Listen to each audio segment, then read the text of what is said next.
right, let's get this puppy blocked.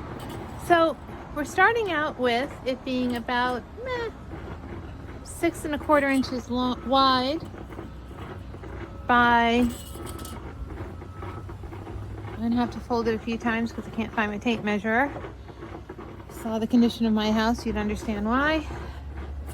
It's the end of boat season and I had to bring back all the extra things from my mother's estate, so I'm lucky I could find my clothes this morning that almost match.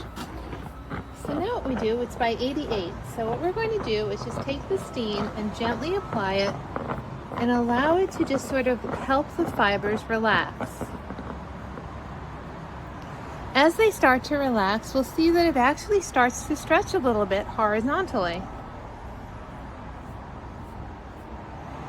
And I am allowing the steam to come in contact directly with the piece,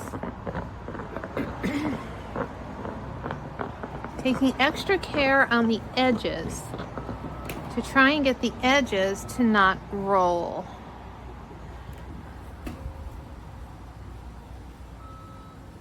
So by just touching the steam to the actual piece,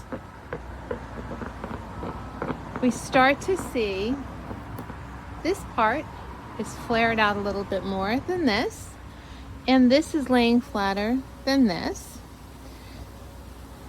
And as I proceed to work on the individual pieces and slowly bring the steam out towards the edge, it helps to get the edge aligned. So now what I can do is, because it's still warm, it's a little bit easier to manipulate. So if I wanted to, I could give it a rather aggressive blocking, and as I do that, this edge is going to start to become a little bit less pointy. And as I pull it,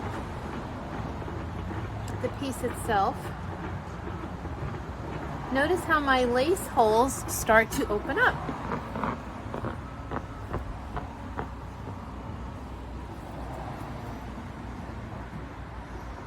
I did not find this to be an overtly attractive pattern, but it's what we got. So here we go, guys. And as I start to manipulate the fabric and flatten it out a little bit as I go, and the holes start to open up a little bit more, I can start to use pins if I so desire. I personally prefer these knit blockers over other types of pins because I find that they hold the fabric a little bit better than individual T-pins, and I have a lot of pets in my home, so I don't want anybody accidentally, including me, stepping on a pin. So instead, I tend to rely upon the use of these blockers to help me hold my fabric in place while it cools or dries. Because we're using steam, it's more a case of allowing it to cool than to truly dry. And because I want it to be a little bit wider, I want my finished object to be a little bit wider, I'm sort of manipulating the fabric with the steam and at the same time widening it out a little bit. So I work from the center out on both sides. After I get a couple inches done,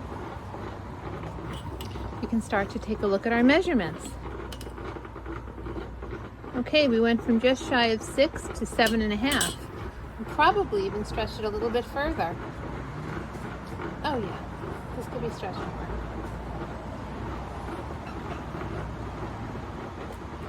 What's important as part of this blocking process is that as I block the piece, I want it to open up, I want the lace work to open up, but I don't want the edges to look unfinished or look too jagged. So I can use my knit blockers. And yes, as a crochetist, I find it annoying that they're called knit blockers. And it helps to open it up. It's already starting to cool. Or I can use pins. I can use blocking wires in addition to using these knit blockers. And that will also help to widen it out a little bit more. So now, why don't we try using some of those pins as well? Actually, no, let's try the wires, because I think the pins are really inherently bad idea. Let me go get some while this keeps running. All right, I went and picked up my blockers. I had actually gotten these on Amazon. I'll put a link for you. You can get them almost anywhere. They are effectively just stainless steel pieces of wire. And what you do with these is you put these into the edge of the work, and then you secure it with either T-pins or with your knit blockers. So let's explore that as an opportunity for how we can stretch out or block our work. If I walk the wire through the edge at a regular interval,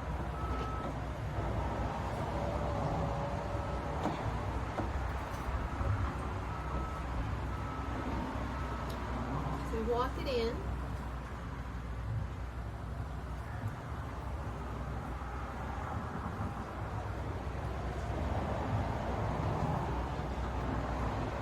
you can walk it in at almost any interval you want. If I were doing this for something that was mohair, I would probably make sure I walked it through with a little bit more precision. But because this is a worsted weight cashmere and silk blend, it's fine to do it this way.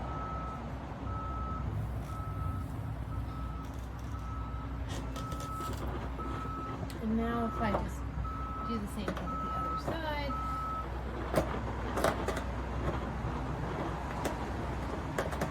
Because it's stainless steel, we don't have to worry about it producing any weird rust marks. And yes, if you do have very heavy gauge wire, you could potentially just use heavy gauge wire to achieve the same thing as the blocking wires do.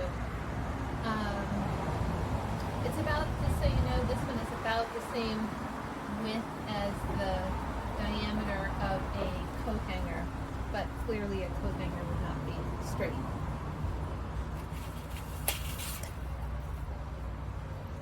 Now we'll walk this down the other side. Same activity, different side.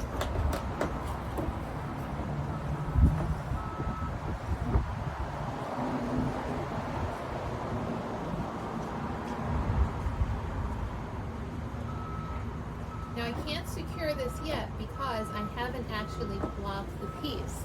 Because the width here is now closer to 8, I think it was, right?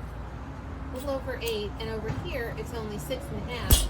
There's no way I'm going to be able to stretch this yet. What I need to do first is I need to relax the fabric. But I want my blocking wires in place because 1, steam is hot, and 2, the interest of allowing the piece to have the opportunity to cool.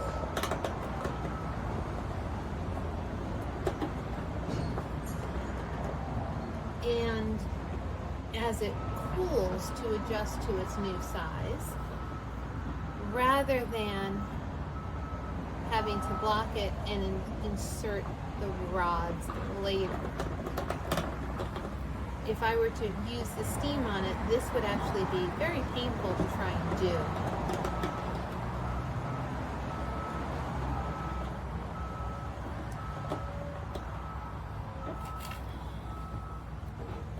For those of you who have been following me, yes, they are still building that school next door. And yes, it is a royal pain in various parts of my neck. To say nothing of what it's doing to the rest of the neighborhood. All right, so now we can start to apply the steam. And again, we're applying the steam from the center out because we want a little extra width on this project. And as the steam is working its magic to relax the fibers, it's making the fabric very hot. Very hot. And now what I can do is I can use a blocker to hold the wire in place. And because the wire is really what's helping me with my blocking more than the actual knit blocker at this point. I can space them out more, so I don't need as many blockers if I have the wires. So as I continue to manipulate the fabric with the steam, and my holes continue to open up in my lace work, my quasi ripple stitchy thing going on here,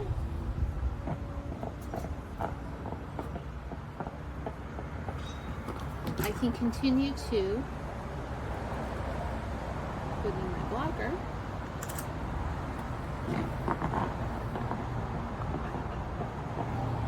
To facilitate the process of blocking my finished scarf. I could work one side first, which is typically what I would do.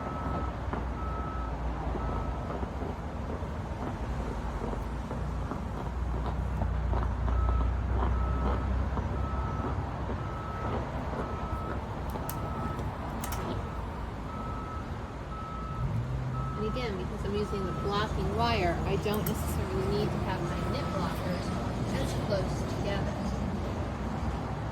because the wire is really what's doing the work.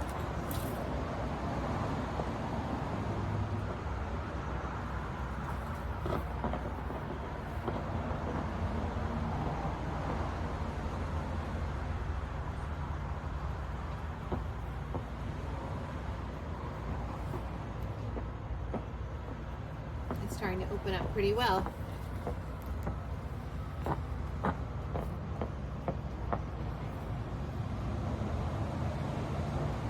I can actually open it up a little bit further using the wires than I can using just the knit blockers or using T-pins, because I don't have to worry about it puckering.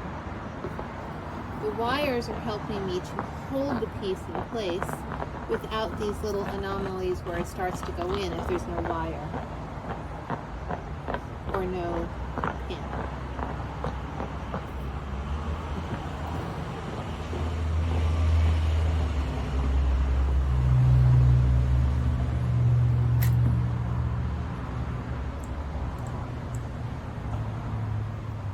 And as I continue to allow the work to be opened up, I can secure the wires using the knit blockers.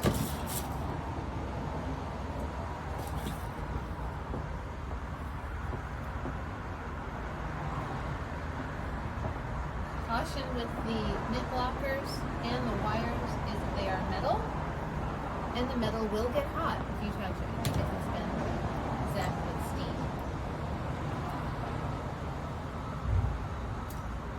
So now, as the piece becomes wider,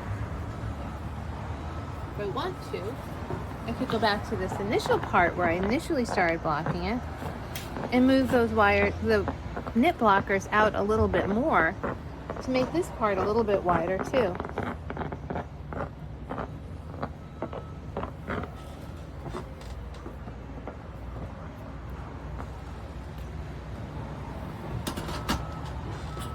So if I look at the part that I like and I see that it is actually 9 inches wide, I go to the next, another point in the project, I see it's 9 inches wide.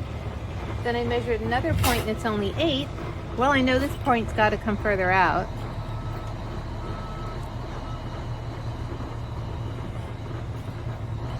So I can start to widen it out. Now notice, because I pulled it rather tightly here, the knit blocker is causing the work to gap. So instead of using the knit blocker, I think I will use the wires all the way down.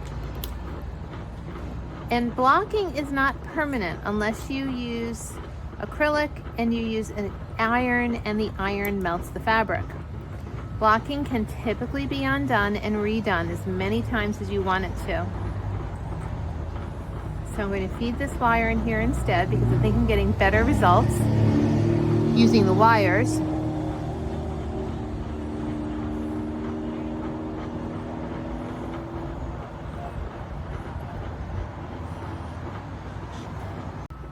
So here we are at the other end,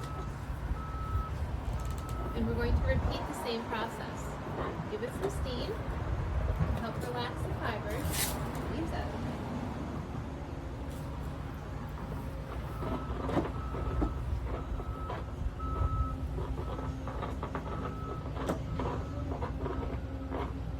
Those keyholes open up.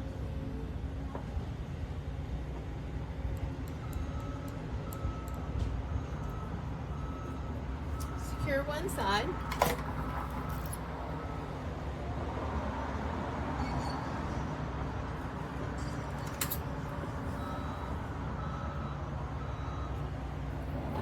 And then start to stretch out the other side.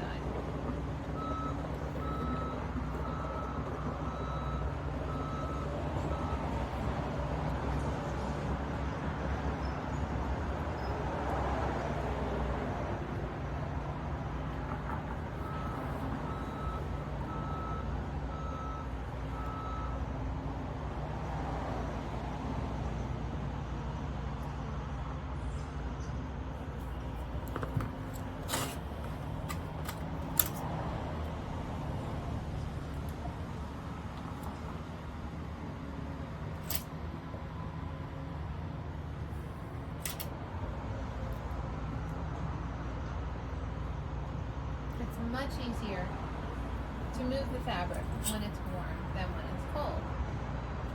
9 inches.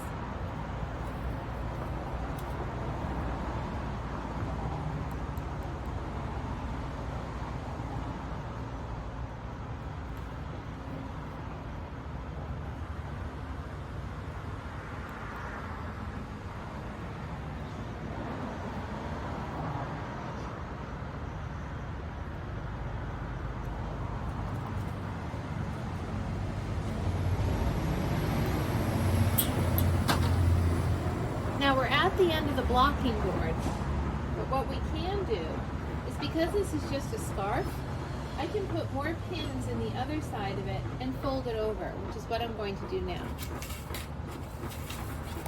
Pins.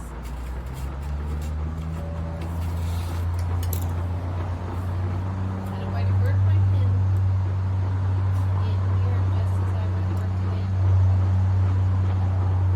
any other time.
repeat our process.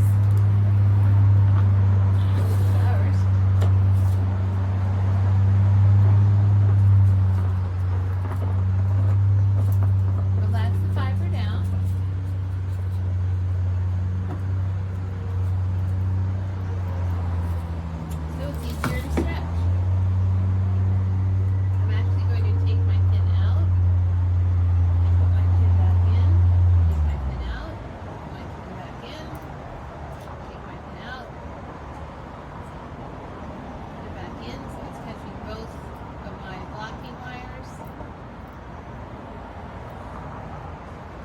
going to repeat the process on the other side.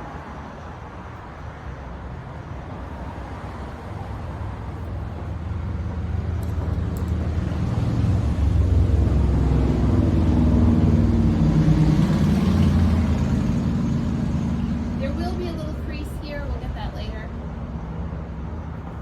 What we're trying to do here is just get our initial blocking taken care of so that you see how the blocking can make your piece take on a different shape, how it can make the piece open up if you have lace work on it,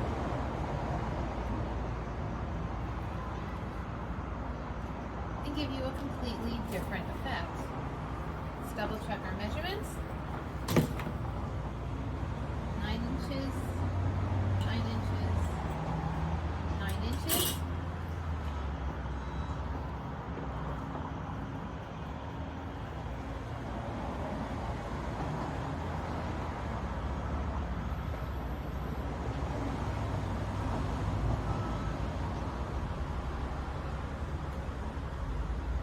And now we wait.